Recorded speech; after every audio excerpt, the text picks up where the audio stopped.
Here's what happened this week in North Carolina politics. Well, that was sure something, wasn't it? Some pretty big stuff here. This week, Republican leaders in North Carolina state legislature obeyed Donald Trump's command to redraw our state's congressional districts to carve out an additional safe Republican seat. They just couldn't beat Don Davis in a 50-50 district, so they're just going to rig it instead. You might have noticed that our state legislature really hustled on this thing. After Donald Trump made a deal with Phil Berger, they got this whole thing done in like 2 weeks and then rushed the whole legislature back to Raleigh to vote on it, including that state senator who got busted for driving drunk in Raleigh last weekend. What you see over and over is that when these guys want to pass something and there's big money behind it, they absolutely can.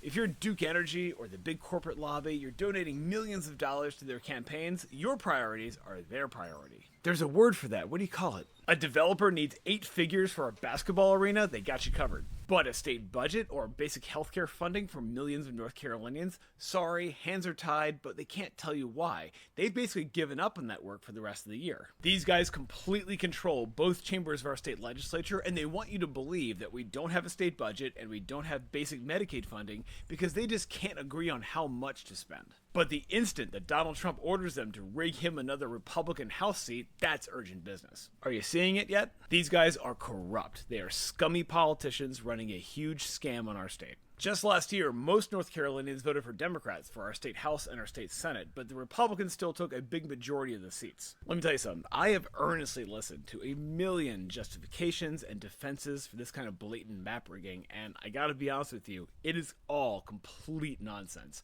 It is a bunch of hardcore partisan activists using motivated reasoning to justify cheating, mostly to themselves as much as anyone else. These guys are totally drunk with power, and they just hate the other side so much that they've decided that cheating is worth it. If that makes you angry, good, you should be. There are 2 things you gotta do now. First, go vote in your municipal election. Second, remember that you are not powerless. Go watch our pinned video about how we defeat gerrymandering. I guess a bunch of other stuff happened this week too. A bunch of these guys in the state house are trying to kill legal aid to low-income people. The federal government shutdown means that 1.4 million North Carolinians who rely on food stamps will start missing benefits next month. Once again, you've got 1 more week to go vote in your municipal elections. If this doesn't motivate you to do it, I don't know what will. Whatever you do, just remember that we are gonna get through this. Stay cool, stay safe, enjoy late October in North Carolina, and have a great weekend.